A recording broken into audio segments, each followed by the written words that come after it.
for healthcare professionals to deliver the best care possible, it is more important than ever for care teams to capture meaningful, complete, and accurate data.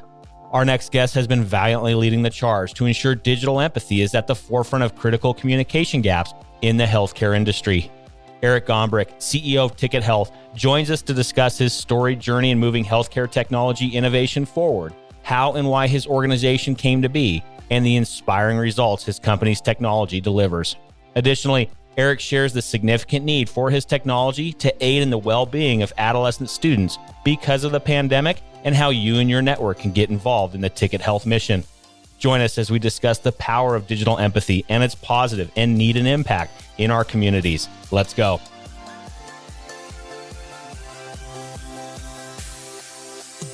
Welcome to Passionate Pioneers with Mike Biselli, where we highlight and speak with the innovators, the game changers, and the pioneers who are deeply passionate and relentless in solving the problems our world is facing today. This is your opportunity to connect with and learn from these leaders and to support them on their mission. Perhaps they will soon be hearing your story as well. This is Passionate Pioneers with Mike Biselli. I look forward to having you on this journey with us.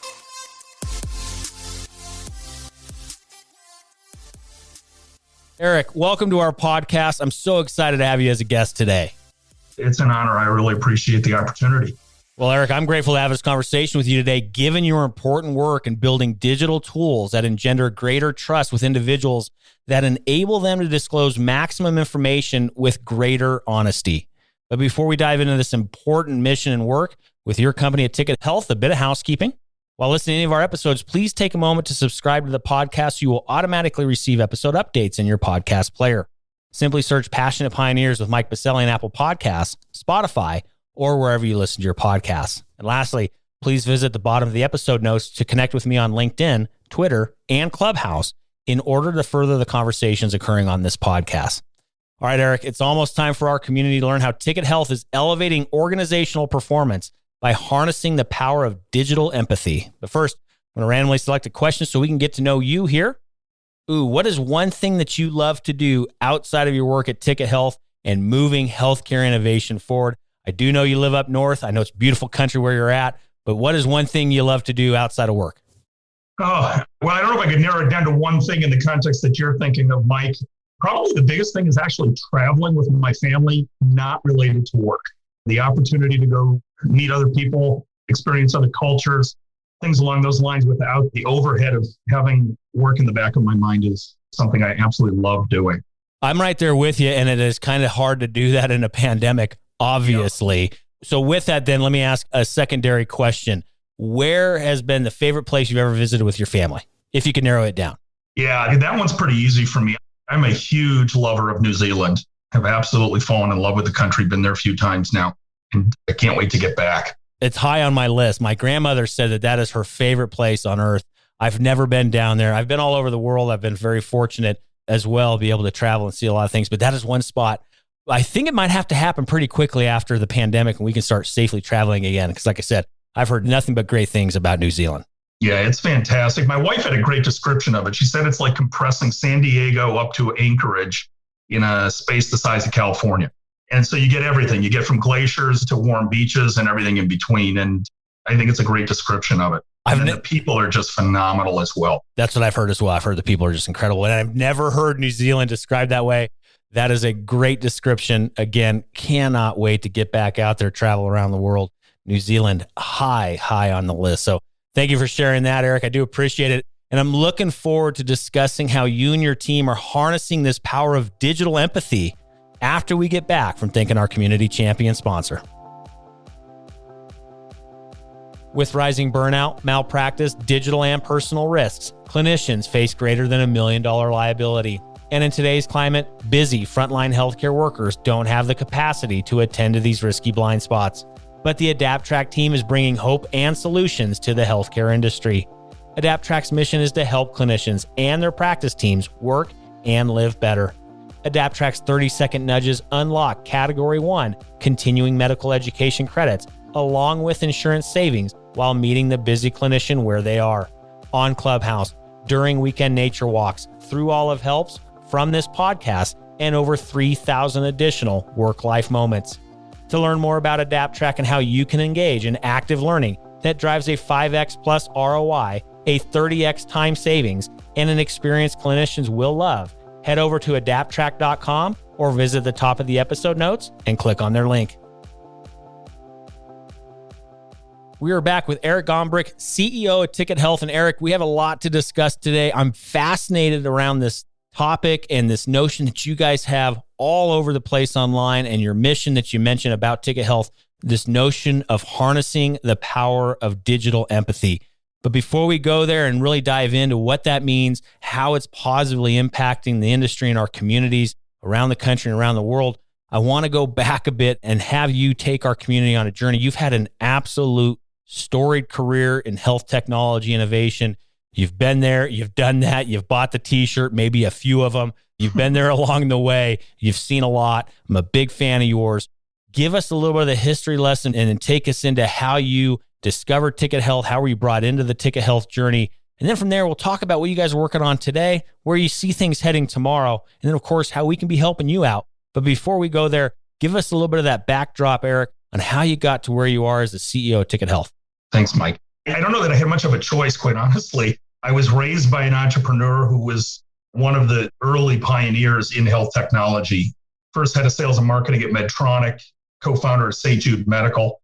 Ultimately, when I was in university, started a company called Clinicom, which is now part of the Kesson family of software solutions. Really, it was the first bedside computing system available in the industry and was the pioneering solution, first applying barcoding technology in healthcare, and particularly in the pharmacy and other technologies. And I got sucked into things at an early age with the spark of his passion and trying to solve unique problems in unique ways, and started doing some work with him during my summers when I was in university. And I've never been able to get out of the industry. It's kind of like the mob. Once you're in, you can never get out. And once you get that bug in you, I think as far as being an innovator and an entrepreneur, it's tough to really thrive on anything else. My career has taken me from those early days, again, when I was still in university, through the early days of Eclipsys, now part of Allscripts, and through one of the first patient and provider portal companies. I actually ended up leading the North American division of an EMR company out of the UK called EMIS. And then again, I was with one of the early movers in the patient engagement space and health coaching and things along those lines. And it was after that that I crossed paths with the two co-founders of Ticket Health, which was originally founded in Toronto. I crossed paths with them and they were just getting started and they wanted some assistance in putting together their go-to-market strategy. And they asked if I would be willing to help them from a consulting perspective in defining that strategy. And I signed on because I was really intrigued by what Dr. Whitehouse, she goes by Sandy, very casual individual who's a pleasure to work with and pleasant to be around. And that was in 2011, 2012 timeframe. And after helping them with that, they asked if I would stay on as an advisor. And I did so, including making all of my subsequent employers aware of that fact. And none of them had a problem with it because there were no conflicts. In fact, some of them found it really interesting what Ticket was doing at the time. And so I've been involved ever since then. And when the opportunity presented itself in the middle of 2019 to come in and help them again as CEO, I jumped at the chance because they had really made some progress in the market, not just in terms of growing the business, but the impact that the business was having on the outcomes of patients and the organizations that were supporting them. So that's how I got here. Well, I can't wait to discuss that impact you guys are having to get health with those patients and with the marketplace.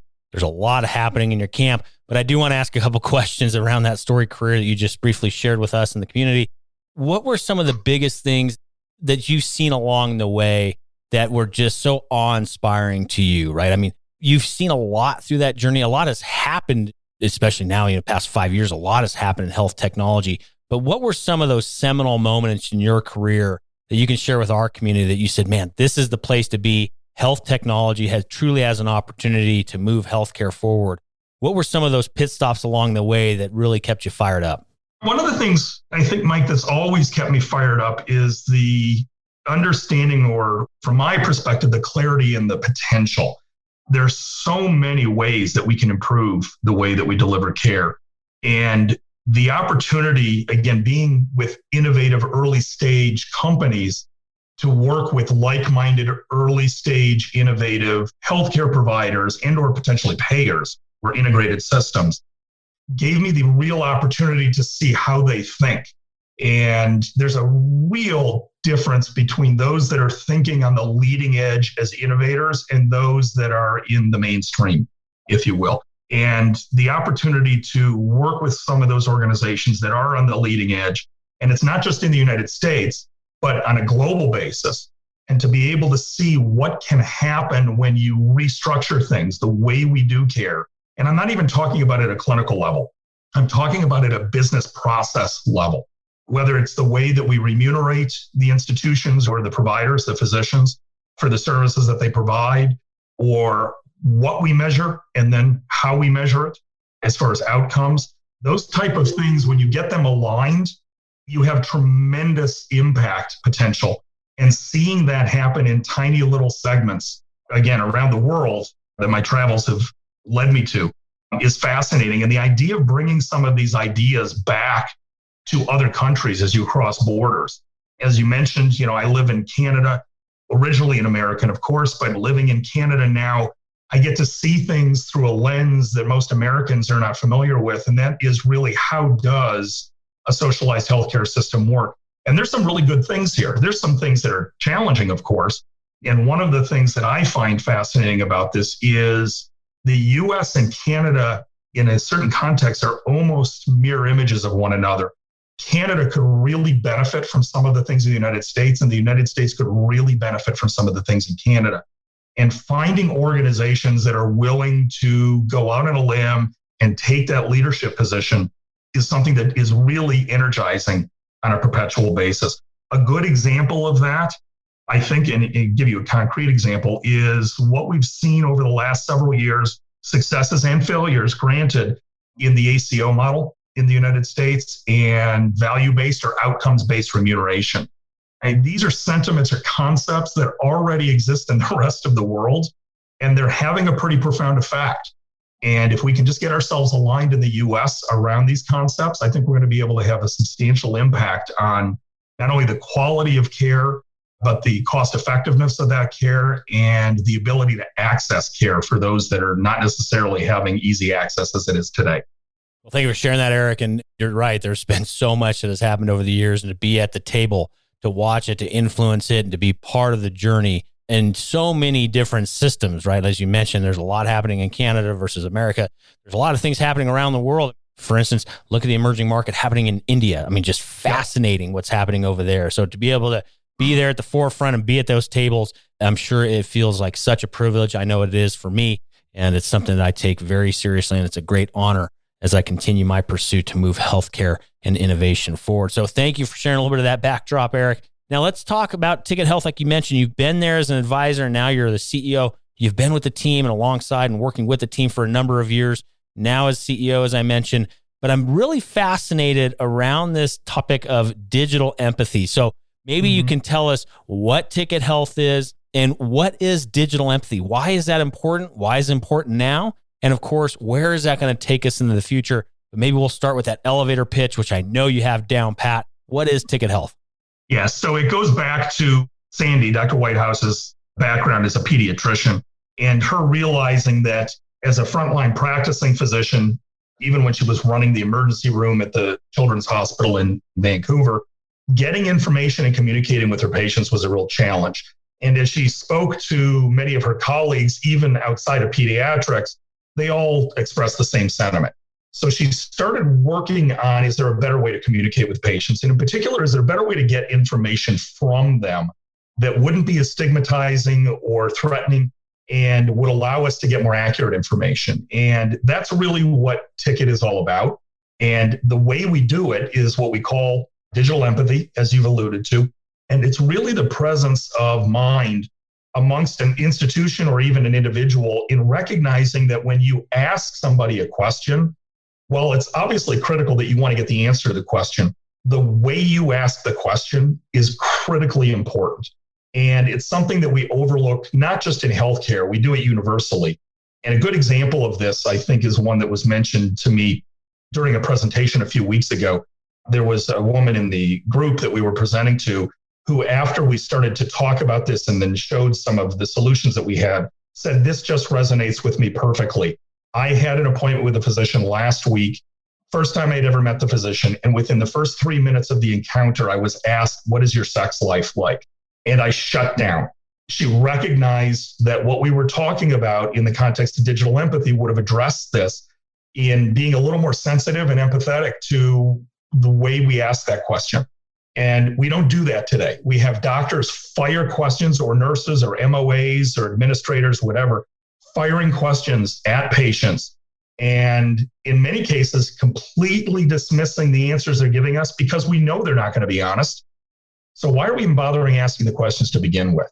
And so digital empathy is really about modifying the way that we ask for that information in a way that will engender us to be more efficient in getting the data, as well as getting more and more accurate data in the process. Wow. Well, thank you. And it's true. It's so important. You just come in hot with a question like that, and you don't take into context of who you're asking, how you're asking, when you're asking. Those are the types of results that obviously leaders and clinicians and others experience. So with that though, Eric, how do you do that tactically? Maybe give us a little bit of the nuts and bolts. How does that work? How do you go about doing that tactically? Yeah. So Ticket, our solution, is a SaaS-based, if you want to think of it this way, you can. I think it kind of minimizes it a bit, but it's a survey platform. It's a SaaS-based survey platform. But what's unique about it is the way that we design the questions in the assessments or surveys or questionnaires. And so what we do, again, applying what we call the digital empathy design framework, is we consider the audience that is being asked the question, and we create variations on those questions based on the demographics of the audience. So for example, I might ask a question about how well somebody is sleeping, but I may ask that question slightly differently if it's a 15 or 20-year-old male versus a 70-year-old female. And I may ask the question differently if it is an African-American versus somebody from Indian descent versus somebody who is of Anglo descent. And so when you consider how different languages, ethnicities, cultures, age groups, religions, etc., interpret information and how they perceive things as being stigmatized or not, all of a sudden you realize maybe we need to modify the way we ask these questions. Same question being asked, but slight modifications to it can have a profound effect. And so the way that that manifests itself tactically in the Ticket universe is that, first of all, we do things like try to reduce the amount of text that is in a question and replace it with imagery or iconography. And so, as you might imagine, if I'm dealing with someone that's probably under 30 years old, emojis are really, really popular and something that they're very, very comfortable with, both in the form of questions and in the responses. But as I get into an older age group, I may not want to be using emojis. I might want to use photographs as the imagery. And as I traverse across different languages, the ability to change that imagery or those icons based on their particular culture around that language are things that we can do. And when you do that, what we see is a dramatic increase in not only the response rates, but the honesty and the forthrightness with which people will share information. It's powerful. And so in regards to, say, the large majority of our community here tuning in at Passion Pioneers is United States based, can you give us some examples of where you saw significant benefit? What are some of those examples that are true case studies where our leaders here say, oh yeah, that can certainly apply to me? Who are those persona types that it's impacting? What are some of those success stories that you and the Ticket Health team have experienced here stateside? Sure. I think there are a few that come to the top of mind. The first one, which I think is going to be of interest to a lot of people, we actually did a research project. Now, just to be clear, we are not an HCAP surveying company. We have no intention of doing that. But we did a research project with the University of California where we took one of the HCAP surveys and we applied digital empathy to it. And the results were pretty astounding. First of all, we saw an 80% increase in the response rate. 80%. Wow. And if you think about the amount of time and energy that organizations are spending to just get to the minimum mandate of the number of responses they need for HCAP surveying, that's a cost. And if you can increase the response rates, particularly that substantially, you're going to lower your cost in trying to get this feedback. But the other thing that's so profound in it is we saw a significant increase in the positivity of the responses. This has a direct impact on, of course, the remuneration through CMS. If you apply the same concept to any satisfaction or quality-based surveys, you can see where all of a sudden organizations would not only be getting more forthright information, but perhaps not upsetting their patients or their clients in the process of asking, are you satisfied with us? I mean, how many of us have gone through, had the experience of getting a satisfaction survey, not just in healthcare, but after any type of commercial transaction, where 2 or 3 minutes into it, we're annoyed by the survey itself while the organization that's doing the surveying is trying to find out how happy we are with their service. I mean, it's completely counterintuitive. Why would you upset me when you're asking me the questions that you want to know if I'm happy or on your service? So that's just one. A more clinical example is in the use of mental health screening and assessments that are being done. I think a lot of organizations are probably familiar with the PHQ-9, which is a standardized, validated assessment. It exists in most EHRs, but when it's put into most EHRs like Epic or Cerner or Meditech, et cetera, the whole concept is that the provider is going to be interviewing the patient with these questions. If you haven't established a trusting relationship with that patient, why do you think the patient's actually going to be forthright in giving you that information? And the other thing that we have found in the clinical research we've done is it's not uncommon that the provider will intone a sentiment, if you will, in the way that they do the interview. So for example, rather than reading the question verbatim, which is in the validated assessment, they might say, you're not depressed, are you? Now I know what you want to hear. And so how many patients are giving the providers that answer rather than giving them the honest answer? We've taken the PHQ as well as roughly about 40 or 50 other validated assessments, and we've applied digital empathy to them. And so what's now happening is we're able to do that assessment or that questionnaire before the patient even shows up in the exam. And so now not only do we have more information, we didn't require any staff to spend time doing the interviewing.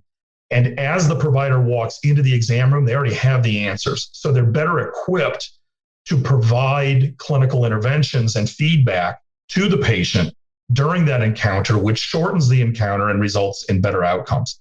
And we've been doing this for the better part of 7-8 years now. We've been doing it largely in the United States, but also in Canada, of course, and Australia, and the results stand up country to country. So cool. Well, thank you for sharing that, Eric. And of course, there's a lot still that's going to be happening in the Ticket Health camp. I know you guys are just rolling up your sleeves. You're still going at it strong. You've been at it for quite some time, but I know, just like myself, we're just getting going, right? There's so much opportunity still ahead of us to move this industry forward. And so where do you and the team see things heading over the next 1 to 2, 2 to 3 years, not just for Ticket Health, but for the industry at large? What should we be thinking about? Where do you see things heading? And what do we need to be keeping on our radar? So I think one of the things that we're seeing, and we're seeing accelerating momentum on this right now, I think largely triggered by the pandemic, of course, but is a convergence between healthcare and other institutional organizations, such as, in our case, education. When you consider what's in the news coming out of the pandemic about how many kids are suffering from anxiety or depression or isolation or other issues that might even be described as social determinant issues, this is all information that largely is coming out of the academic or the education setting right now. And the reason is it's because it's the schools and the teachers that are on the front line of dealing with these kids. Whether they're in school, in the classroom physically, or they're learning remotely, it's the teachers who themselves are also suffering from these issues, but it's the teachers that are recognizing maybe there's a social determinant issue because I haven't seen Mary in class virtually in a month. Where is she? Is it because there's not enough money and there's not enough internet access and there's not enough technology in the home? Is it because there's something else going on in the home? The teachers are really at the front line of this. But if we don't get in front of those things, they become the healthcare issues, the mental health issues, and Lord help us, the physical health issues that these kids are experiencing are going to tip over and become the healthcare system's problems. And so what we're seeing, Mike, is this convergence of healthcare and education coming together. And a lot of it is happening in the context of what are known as school-based health centers, a construct that was originally created through CMS. But we're even seeing this happen organically, where we're seeing things like FQHCs partner with the local school or school district and offer to come in and do screening of the kids in the school to help the school identify the kids that are in need, but recognizing that the FQHC or the health system may be in a better position of supporting these kids and their families than the school itself is. So these convergences are things that we're seeing growing, like I say, accelerating in nature. The education and healthcare one is a pretty low-hanging fruit one we're seeing right now, like I said, with an accelerating rate of growth. Another one is employers. As we see large employers start to get involved in looking after the health and wellness of their employees. This is not something new. It's something that's been trickling along and slowly growing, but we're starting to see it pick up. And the ability for an employer to do things like screen or assess their employees for social determinant issues or mental health issues or physical health issues, could be chronic disease type related things. The ability for the health systems to partner with these organizations is something that we really think is going to be a big part of the future.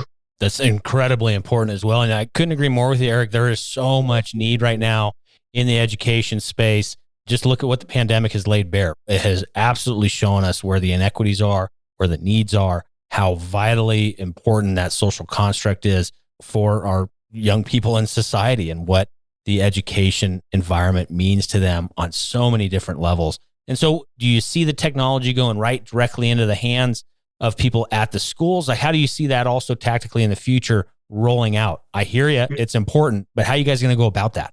Yeah, it's a great question, and it varies. I wish I could give you a very simple, straightforward, singular answer, but it varies. For example, we're being used right now in a project in King County, in and around Puget Sound, Seattle area, where King County school districts have deployed an assessment that was developed by Seattle Children's Research Institute, part of Seattle Children's Hospital, all based on ticket. And it's running in the 45, 50 middle and high schools right now, where the government, the county itself, is working with the schools to screen all of the kids, again, the middle and high school kids, and they're starting to talk about going down in ages, younger age groups, for mental health issues, risky behaviors. It could be vaping, smoking, drug use, sexual activity, anything that you might classify as a risky behavior. That's being done in that case by the county in partnership with the schools. In other cases, we have the schools themselves signing up to use some of the tools on ticket and screen the kids themselves because they already have counselors or psychologists or social workers as part of the school or the school district. Probably the biggest area we see the growth in, though, is in the school-based health centers themselves, of course, which are run by the local health system with physical existence or presence in the schools themselves. And it's always done in collaboration. It might be the principal saying to the school-based health center, I think we've got an issue in our school. Could you help us manage this? And so whether it ends up being the school-based health center that is actually contracting with Ticket becoming a BAA under HIPAA to that institution, it's always being done in partnership with the school and the teachers and the counselors in that school. But we're also being used not just in the pediatric sense or the younger age group, youth healthcare. We're being used in the adult levels as well. We have some assisted living facilities that are using us. We have social service not-for-profit organizations. For example, the Canadian Red Cross is actually using Ticket as the front end of their disaster management system. So when they go into a disaster and you've got people that are in a vulnerable state, they may be in shock or panicking because they've lost their home to a flood, they're missing family members, that might include pets, they might not have access to their medications and medical devices, things like that. The Red Cross has recognized that, wait a second, using this digitally empathetic approach is a much better way of calming people down and getting the accurate information from them and making sure we get all the information from them so we can turn around and deliver the services, whether it be writing a check or helping them get their medications or getting them shelter or food or whatever the case might be. So we're seeing this growth in multiple places, and we're contracting with all of these organizations who, quite honestly, are dealing with people that are in a vulnerable state. So powerful, so needed, so important. And thank you for sharing that. And I can't wait to see how we might be able to help with that journey, because it is more important now than ever, Eric. And absolutely. So thank you for your guys' dedication to it and commitment and passion around it. And so with that, actually, let's talk about our community. Some amazing, passionate leaders rallied around this podcast, some of our brightest minds in the country, moving healthcare and innovation forward. What's one problem, need, or question that you or your team have at Ticket Health that we can be helping you with or contemplating? What's that one problem, need, or question that you could tee up for our community? Well, I think you posited this to me ahead of time so I could think about it, which I certainly appreciated. And I think where I'd like to take it is we would really like to better understand what organizations are doing out there as they recognize that the next killer app or killer drug is actually going to be the patient themselves. And that whole patient engagement framework, and when we engage the patient, what organizations are doing out there to really consider how are we engaging with patients in a way that will actually lead to a stronger, trusting relationship with us, rather than us just throwing things at them like, here are your instructions. And so we're really intrigued by those organizations that are taking a thought-leading position on this and really deconstructing how they are trying to engage with patients. We'd love to hear from organizations like that are really thinking it through because they realize what they're doing now is suboptimal. Excellent. So to our community, anybody out there that's focused on that or within your network that some folks might be, feel free, reach out to Eric, get a hold of him and the team. And speaking of how to get a hold of Eric and the team, Eric, could you share some contact points online, social media handles or otherwise? Where can we find you online? Sure. First of all, let me just clarify that it is Ticket Health, and Ticket is spelled Tickit. Obviously, the name is born from the idea of ticking the box in a survey. So Ticket Health. We can be found on Twitter at Ticket Health. We can be found on LinkedIn, same thing, Ticket Health, all one word. Our website, tickethealth.com. And you can reach out to us through email at info@tickethealth.com. You can also follow me if that's of interest on LinkedIn, Eric Gombrich. I'm sure you'll have my name spelled properly in the materials so people can find me there. Not only will we have it spelled properly, we will have the click-throughs where they just click on your name and head on over to your LinkedIn and all those other points of contact online. So simply scroll down into your podcast player in the episode notes. All those contact points will be there to get a hold of Eric and the entire Ticket Health team. Additionally, you can head over to our free global online community at passionatepioneers.com. There will be an episode posted for this podcast with Eric, and those contact points will be there as well, where you can also leave comments, feedback, and suggestions for Eric and the Ticket Health team. Again, passionatepioneers.com. Well, Eric, again, thank you so much for being with us today. We do have one more piece before we sign off here. It's a fill in the blank. I'm a passionate pioneer because the art of the possible is unlimited, and we've got tremendous work to do, I think, as a community, and we need to get after it. I love it. I love it. I couldn't agree more with you, my friend. This is why I love hanging out with you. And I know you're always bringing the passion. You're always bringing the fire to move this industry forward. There's no doubt that we can do it, but we have to be able to do it together. And with leaders like you pushing us forward, there's no doubt we will continue to do so. So for now, Eric, thank you so much for being with us today, for sharing your journey and everything happening within the Ticket Health family. We appreciate your time. Look forward to continuing to follow you on the journey. But for now, thank you for being with us today. My pleasure. I really appreciate it, Mike. Everybody stay safe.